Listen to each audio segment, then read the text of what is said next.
60 to 70। जीने की राह 61। इसी प्रकार संत जिन आँखों ना नेत्र वाले हैं, उन्होंने हमें बताया है जो ऊपर वर्णन किया गया है। हम ज्ञान नेत्रहीन अंधे हैं। यदि हम संतों की शिक्षा पर विश्वास करके रास्ता नहीं बदलेंगे तो वही होगा जो ऊपर बताया गया है। नर से फिर पीछे तू पेशवा कीजिए, गधा बैल बनाई। 56 भोग कहाँ मन बोरे, कुरड़ी चरने जाई। कुछ व्यक्ति तो यहाँ तक कह देते हैं कि देखा जाएगा जो होगा। उनसे निवेदन है कि गधा बनने के पश्चात आप क्या देखोगे, फिर तो कुम्हार देखेगा। इस प्रकार के प्रवचन सत्संग में अवश्य सुनाए जाते हैं। वह शराबी भी सत्संग में आ बैठा कि घर पर कोई नहीं था, ताला लगा था। कुछ देर के बाद नशा उतर गया और सब सत्संग सुनना पड़ा। उस दिन के पश्चात उस व्यक्ति ने कभी शराब नहीं पी और कोई नशा नहीं किया। दीक्षाली पूरे परिवार को दीक्षा दिलाए। हम लेखक तथा साथ सत्संग में गए कुछ भक्त सुबह गांव के बाहर घूमने के लिए गए तो रास्ते में उस व्यक्ति 55 वाले का घर था। गली में उसकी माताजी खड़ी थी।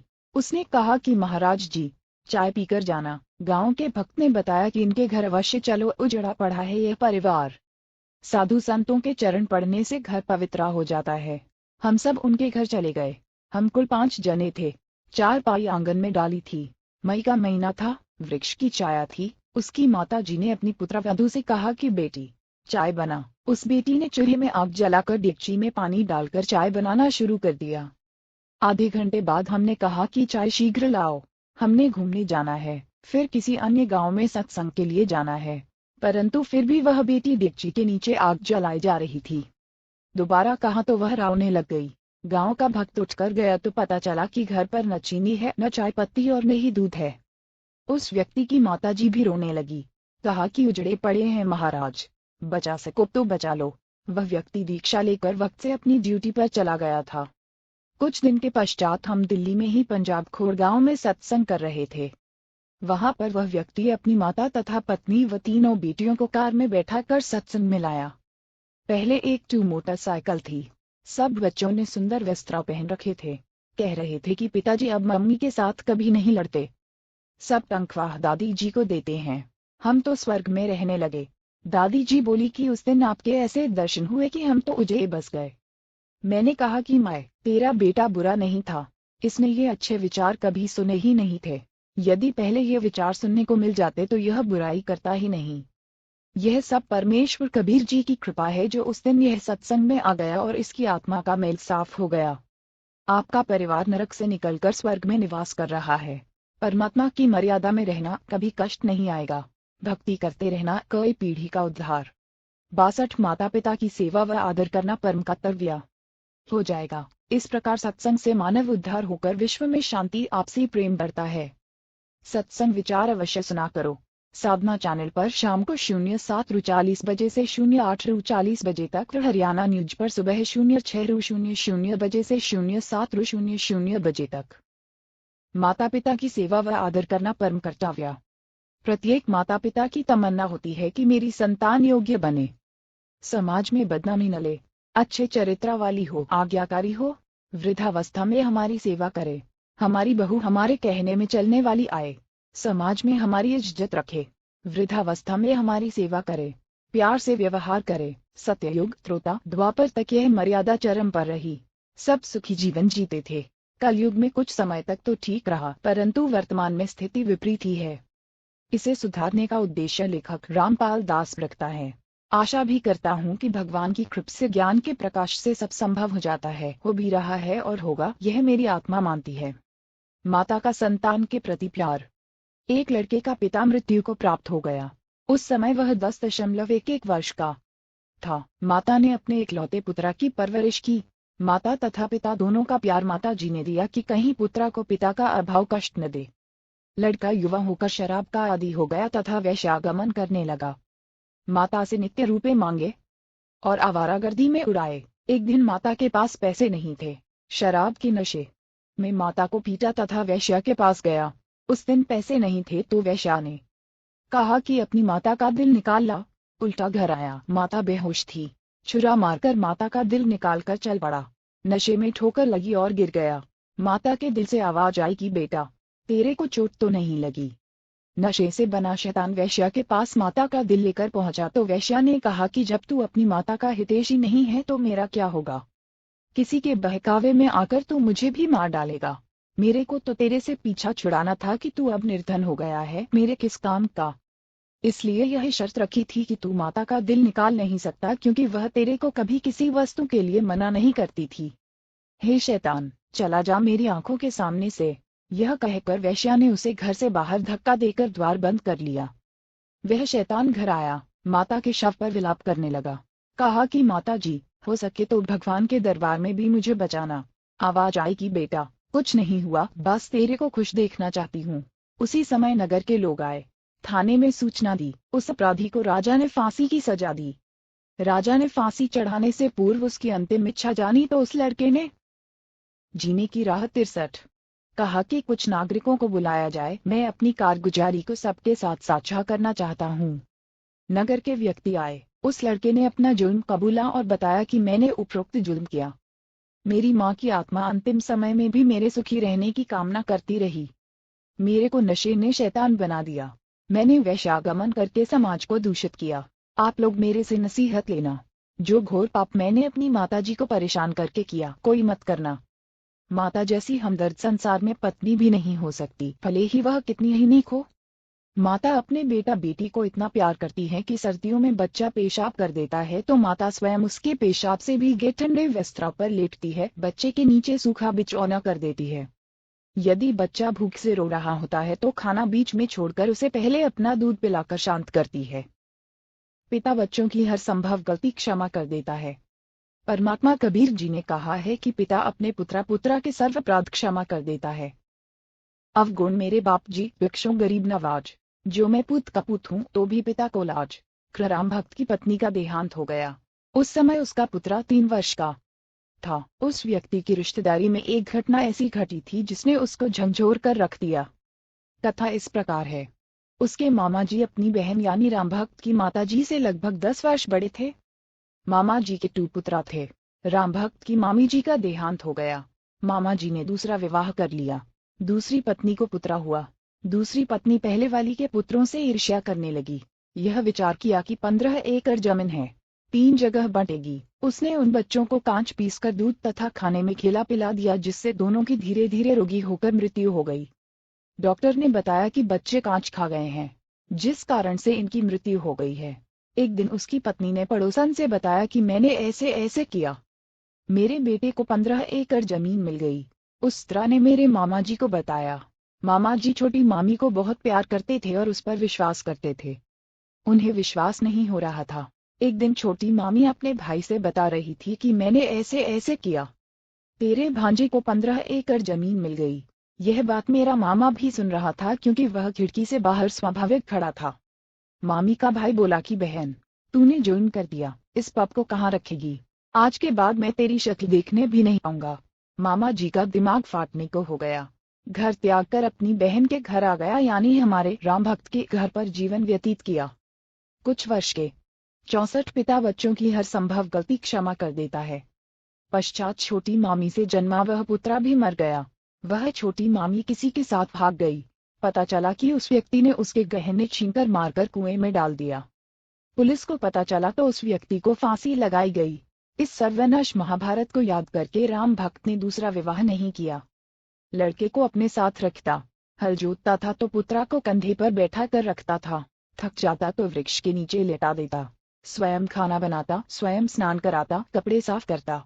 जैसे तैसे लड़का जवान हुआ, विवाह कर दिया, फिर भी सब कार्य करता था। लड़का भी काम में हाथ बंटाता था, परंतु कठिन कार्य स्वयं ही करता था। वृद्धावस्था ने जोर दिया, कार्य कुछ नहीं कर पा रहा था। पुत्रावधू को व्यर्थ का खर्च लगने लगा, जिस कारण से अपने ससुर को रूखा सूखा बासी भोजन देने लगी। फिर पेट भर भोजन भी नहीं देती थी। लड़का पूछता था कि पिताजी, सेवा ठीक हो रही है। पिताजी कहते कि बेटा, कोई कसर नहीं है, बड़ी भाग्यवान बहू आया है, मेरा विशेष ध्यान रखती है। यह बात बहू भी सुनती और अधिक परेशान करती कि मेरे पति को पता नहीं है। वृद्ध भी मेरी चाल से अपरिचित है। एक दिन लड़के ने देखा कि पिताजी को भोजन ठीक नहीं मिला तो उसने पत्नी को कहा तो पाखंड करने लगी कि घर देखकर खाया जाता है। आपको घर की चिंता नहीं है, सारा घर मेरे से चल रहा है। मुझे पता है कि खर्च कैसे चलाना है। एक दिन वृद्ध को चक्कर आए और गिर गया। टांग टूट गई। वैद्य ने बताया कि आहार पूरा न मिलने से शारीरिक कमजोरी है। दूध 2 समय आधा आधा सेर किलो पिलाओ। ताज़ा भोजन खिलाओ। वैद्य चला गया। पत्नी ने कहा कि ऐसे तो घर का दिवाला निकल जाएगा। पति यानी लड़के को भी बात पसंद आए। वृद्ध की कोई परवाह नहीं की। वृद्ध के ससुराल वाले चोट लगने की खबर सुनकर मिलने आए। उन्होंने पूछा कि बेटा बहू ठीक सेवा कर रहे हैं क्या? राम भक्त ने कहा कि पूछो न, ऐसे पुत्र तथा पुत्रवधू सबको दे भगवान, मेरे को कोई कष्ट नहीं होने देते। यह तो कोई कर्म की मार से चोट लग गई है। उसी गांव में 2 बहनों का विवाह हुआ था। एक का राम भक्त से, दूसरी का पड़ोस में। जब वे अपनी दूसरी लड़की के घर गए तो पता चला कि उस राम भक्त की कोई सेवा नहीं हो रही है। लड़का भी निकम्मा है। यह बात ससुराल वालों के गले नहीं उतरी, क्योंकि वे राम भक्त के मुख से सुनकर आए थे कि सेवा में कोई कसर नहीं है। वे कुछ समय बाद पुनः राम भक्त के घर गए तो उस समय वह बासी रोटी पानी में भिगो कर खा रहा था। यह देखकर उनको रोना आ गया। लड़के को बुलाया तथा कहा कि तेरे को शर्म नहीं आती? पता है तेरे को कैसे पाल पोष कर बड़ा किया है। लड़के की बहू भी आ गई। दोनों बोले कि हम तो ऐसे ही सेवा करेंगे। राम भक्त बोला कि आप जाओ, घर में झगड़ा ना कराओ। मेरी किस्मत में जो लिखा है वह मिल रहा है। मैं अपने पुत्रा को 2 आँख ही नहीं देख सकता। राम भक्त की बुआ का लड़का रामनिवास सत्संगी था। वह राम भक्त को बहुत कहता था कि आप कुछ समय जीने की राह 65 भगवान की भक्ति किया करो, मेरे साथ संत के सत्संग सुनने चला करो। तो राम भक्त कहता था कि मैं तो अपने बेटे की पूजा करूंगा, यह सुखी रहे, यही मेरी तमन्ना है। बुआ के लड़के ने कहा कि बेटे की पूजा पूरी हो चुकी हो तो अभी बना ले कुछ कर्म। फिर भी यह कहा कि बेटे बहू को देख देख कर जी रहा हूँ। बहुत कहने के पश्चात राम भक्त अपनी बुआ के लड़के रामनिवास के साथ सत्संग में गया। फिर रामनिवास अपने घर ले गया, उसकी दवा कराई, अच्छा खाना खिलाया, कई महीने अपने पास रखा। राम भक्त भक्ति पर पूरा दृढ़ हो गया। घर पर गया तो बच्चों से कहा, बेटा बेटी पुत्रवधू, आज तक मैंने आपसे कुछ नहीं मांगा, आज एक भीख मांग रहा हूँ। आप मेरे साथ सत्संग में एक बार चलो। उन्होंने कहा कि पीछे से पशुओं तथा बच्चों को कौन संभालेगा? राम भक्त ने कहा कि बेटा घर पर रह जाएगा, बेटी तथा पोता पोती मेरे साथ चलो। ऐसा ही किया। जब उस पुत्रवधू ने सत्संग के वचन सुने, वहां आने वाले सब भक्तों की सेवा पुराने भक्तमती ऐसे कर रहे थे जैसे विशेष मेहमानों की घर पर करते हैं। वृद्ध, रोगी, अपंग श्रद्धालुओं की भी विशेष सेवा कर रहे थे। सत्संग में यह बताया जाता है कि जीव पर दया बनाए रखने से परमात्मा प्रसन्न होता है। 2 आँखियों असहायों की सहायता करना मानव मात्रा का परम कर्तव्य है। दया धर्म का मूल है, पाप मूल अभिमान। कह कबीर, दयावान के पास रहे भगवान। भक्त राम भक्त की पुत्रवधू जिस भक्तमती के पास बैठी थी वह बोली, ही बहन आप भी कुछ सेवा कर लो। सत्संग वचों गुरुदेव जी बताते हैं कि जो सेवा भक्ति करेगा उसी को फल मिलेगा। मैं भोजन खाऊंगा तो मेरा पेट भरेगा, आप खाओगे तो आपका पेट भरेगा। सब प्राणी परमात्मा के बच्चे हैं। आप धनी के बच्चे समझकर सेवा करो। जैसे एक धनी की लड़की 8.9 वर्ष की थी, उसकी देखरेख के लिए एक नौकरानी रखी थी। वह उस लड़की को गर्मियों में स्कूल छोड़ने जाती थी तो उस लड़की के ऊपर छाती छतरी से छाया करके चलती थी, स्वयं धूप सहन करती थी, जिससे धनी खुश रहता था और नौकरानी को तनख्वाह देता था। आप सब यह विचार करके अपनी परायों का ध्यान रखें। सास ससुर की सेवा, छोटे बड़े की सेवा, सबका सम्मान करना आप जी का परम कर्तव्य है। यदि आप अपने सास ससुर, माता पिता या अन्य आश्रितों की सेवा करोगे तो परमात्मा आपकी सेवा का प्रबंध करेगा। आप अपने छोटे बड़े बच्चों को भी सत्संग में साथ लाया करो। बच्चों में भी छोटे बड़ों की सेवा करने, अच्छा व्यवहार करने के संस्कार पड़ेंगे। वे बच्चे बड़े होकर आपकी वृद्ध हो जाओगे तब भी सेवा ऐसे ही करेंगे। जैसे बेटी एक बाप माँ को छोड़कर नए माता, सास, पिता, ससुर के पास आती है। अब जन्म के माता पिता तो इतने ही साथी थे, उन्होंने पाल पोस कर नए माता पिता को सौंप दिया। सास ससुर का कर्तव्य है कि आने वाली बेटी को अपनी बेटी की तरह प्यार दे। भेदभाव स्वपन में भी नई बेटी व अपनी जन्म की बेटी में न करे, जो झगड़े की जड़ है। पुत्रवधू को 66 पिता बच्चों की हर संभव गलती क्षमा कर देता है। चाहिए कि नए घर की परिस्थितियों के अनुसार अपने को ढाले। माँ के घर वाले बर्ताव को कम प्रयोग करे। अब पुत्रवधू का घर परिवार यही ससुराल है। शिक्षा कथा। एक पुत्रवधू अपनी सास को बहुत दुआखी रखती थी। उसको फूटे हुए मिट्टी के घड़े के टुकड़े ठीकरे में भोजन खिलाती थी, जैसे कुत्तों को खिलाते हैं। कभी कभी साफ करती थी। उसके लड़के का विवाह हुआ। कुछ समय उपरांत सास की मृत्यु हो गई। तब वह अपनी पुत्रवधू से बोली कि इस ठीकरे को फोड़कर बाहर फेंक दो। वह पुत्रवधू बोली कि सास जी, आपको भी इसी ठीकरे में भोजन दिया करूंगी, आपने बड़े जुर्म वृद्धा के साथ किए हैं। तब वह अपनी गलती को समझकर बहुत रोई। पुत्रवधू बुद्धिमान थी, शाम तक उस ठीकरे को नहीं फोड़ा। उसकी सास को वह ठीकरा दुश्मन दिखाई देने लगा। पुत्रवधू ने कहा कि माता जी, मैंने सत्संग सुने हैं, मैं अपने कर्म खराब नहीं करूंगी। यह कहकर ठीकरा फोड़ दिया। पाप कर्म के कारण सास को कैंसर का रोग हो गया। सारा सारा दिन चिल्लाए, पुत्रवधू उसकी सेवा करे कोई कसर नहीं छोड़ती थी, परंतु कहती थी कि सासू माँ, सेवा तो मैं दिलो जान से करूंगी, परंतु तेरे पाप को मैं नहीं बांट पाऊंगी। यह कष्ट तो आपको ही भोगना पड़ेगा। यदि सत्संग सुने होते तो यह दिन नहीं देखने पड़ते। तब उस जालिम औरत ने कहा कि बेटी, मैं महापापिनी हूँ, क्या मेरा भी उद्धार हो सकता है? मैं भी दीक्षा लेना चाहती हूँ। लड़की सत्संगी घर की थी। उसको पता था कि दीक्षा लेकर भक्ति करने से पाप कर्म नष्ट होते हैं। जिनके अधिक पाप हैं, भक्ति करने से लाभ ही होगा, पाप कम ही होंगे तथा भविष्य में मानव जन्म भी मिल जाता है यदि मर्यादा में रहकर अंतिम श्वास तक साधना करता रहे। सत्संग में गुरुदेव जी उदाहरण देकर समझाते हैं कि जैसे किसी का वस्त्र कम मैला है तो थोड़े प्रयास से ही निर्मल हो जाता है। यदि अधिक मैला है तो 2-3 बार साबुन पानी से धोने से निर्मल हो जाता है। जिसने अधिक मैला कर रखा है तथा अन्य दाग भी लगाए हैं तो ड्राई क्लीन से साफ हो जाता है। यदि साफ करने का इरादा दृढ़ हो तो मिस्त्रा का काला हुआ वस्त्र भी साफ हो सकता है। लड़की पुत्रवधू को पता था कि सास जी ने तो मिस्त्रा वाली दशा कर ली, फिर भी परमात्मा की शरण से अवश्य लाभ ही होता है। इस उद्देश्य से अपनी सासू माँ को दीक्षा दिला दी। कुछ समय पश्चात कैंसर में कुछ पीड़ा कम हो गई। सत्संग सुनकर उसे रोना आया कि माता पिता की बहू बेटों से क्या आकांक्षा होती है। मुझ पापिन ने अपनी सासू जी के साथ क्या बर्ताव किया। मुझे तो यह रोग होना ही था। यदि पहले यह ज्ञान सुनने को मिल जाता तो मैं क्यों यह पाप करती। निर्मल जीवन जीती, सासू माँ की आत्मा भी खुश करती, अपना जीवन सफल कर लेती। उपरोक्त वचन सुनकर राम भक्त जी की पुत्रवधू अपनी सहेली पुरानी बिटमती से लिपटकर फूट फूट कर रोने लगी। आधा घंटे तो अपने को रोक नहीं सकी। अधिक सांत्वना के पश्चात सुबकी रुकी और अपने ससुर पिता के साथ किए बर्ताव का उल्लेख रोते रोते किया। अपने ससुर जी की जीने की राह 67। इंसानियत भी बताई कि कभी अपने बेटे से भी नहीं बताया कि तेरी बहू मेरे साथ ऐसा बुरा बर्ताव कर रही है। बेटे के पूछने पर यही कहता था कि बेटा किसी प्रकार की सेवा में कमी नहीं है, बड़े अच्छे घर की बेटी है, समझदार है। हमारा सौभाग्य है कि यह अपने घर आ गई। हमारा तो इस बेटी ने घर बसा दिया है। मैं पापिन ये शब्द सुनकर भी नर्म नहीं पड़ी क्योंकि मेरी आत्मा पर पाप कर्मों की परत चढ़ चुकी थी जो 2-3 बार सत्संग सुनने के पश्चात पाप की परत उतरी है। आत्मा में अच्छे संस्कार उठने लगे हैं। 3 दिन सत्संग सुनकर भक्त राम भक्त पोता पोती तथा पुत्रवधू के साथ घर पर आ गया। बच्चों ने भी वहां छोटे बच्चों को खाना खिलाने पानी पिलाने की सेवा करते अन्य पुराने सत्संगी बच्चों को देखा तो वे भी सेवा करने लगे। घर पर आकर अपने दादाजी के लिए पानी की बाल्टी भरकर दोनों भाई बहन लटका लाए और बोले, दादाजी स्नान कर लो। राम भक्त जी ने कहा कि बच्चों, तुम्हारे पेट में दर्द हो जाएगा, इतना भार मत उठाओ, मैं अपने आप ले आऊंगा। बच्चे बोले कि दादाजी, सत्संग में गुरुजी ने बताया था कि सेवा करने से लाभ ही लाभ मिलता है, कोई कष्ट नहीं होता। हम रोटी खाएंगे तो हमारा पेट भरेगा, हम सेवा करेंगे तो हमें पुण्य मिलेगा, यदि रोग भी हो तो भक्ति और सेवा से समाप्त हो जाता है।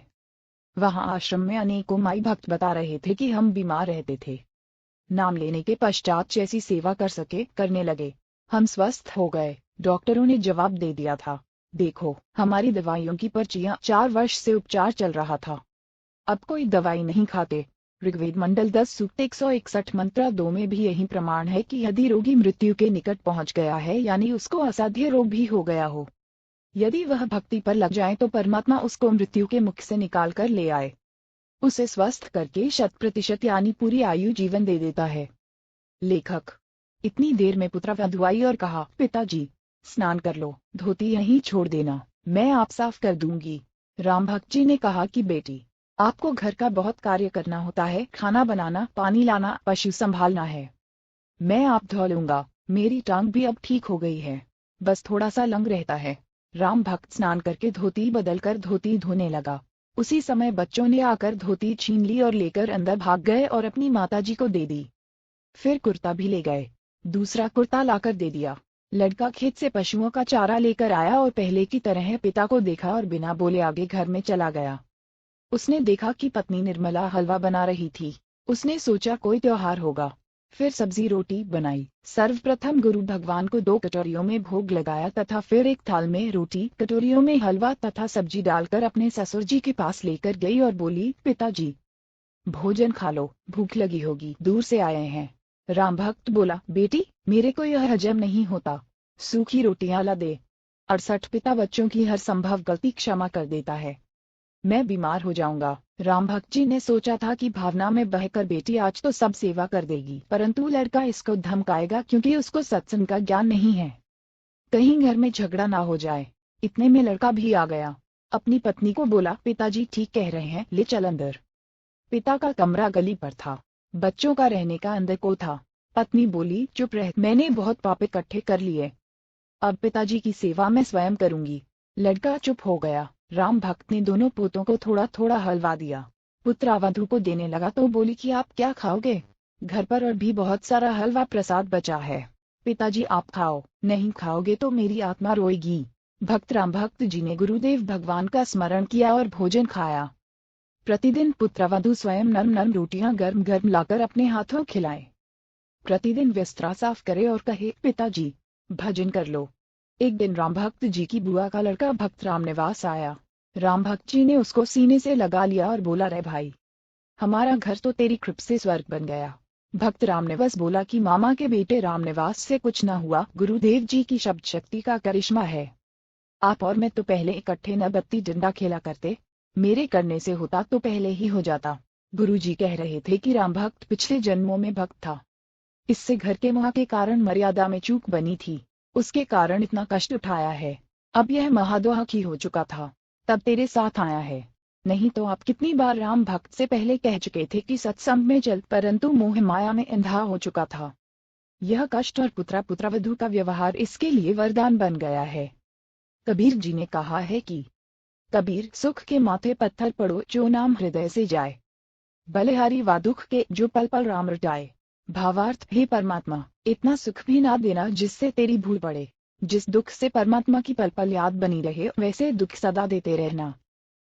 भक्त राम भक्त जी ने भक्त रामनिवास जी से कहा कि आपके सत्संग में बेटे प्रेम सिंह को ले जाना, इसका उद्धार हो जाएगा। अगले सत्संग में जो 1 महीने पश्चात होना था, भक्त रामनिवास जी आए और प्रेम सिंह को अपने घर ले जाने के बहाने ले गए। घर से सत्संग में ले गए। 3 दिन तक आश्रम में रहे, सत्संग सुना। अन्य पुराने भक्तों से उनकी आपबीती सुनी तो सत्संग के रंग में रंग गया। भक्त राम भक्त जी का परिवार एकदम बदल गया। भक्ति सेवा करके कल्याण को प्राप्त हुआ। निष्कर्ष, परमेश्वर कबीर जी ने बताया है कि जीने की राह 69, मन ने की कर ले 2 दिन का मेहमान टेक, मात पिता तेरा कुटुंब कबीला, कोई दिन का रल मिल का मेला।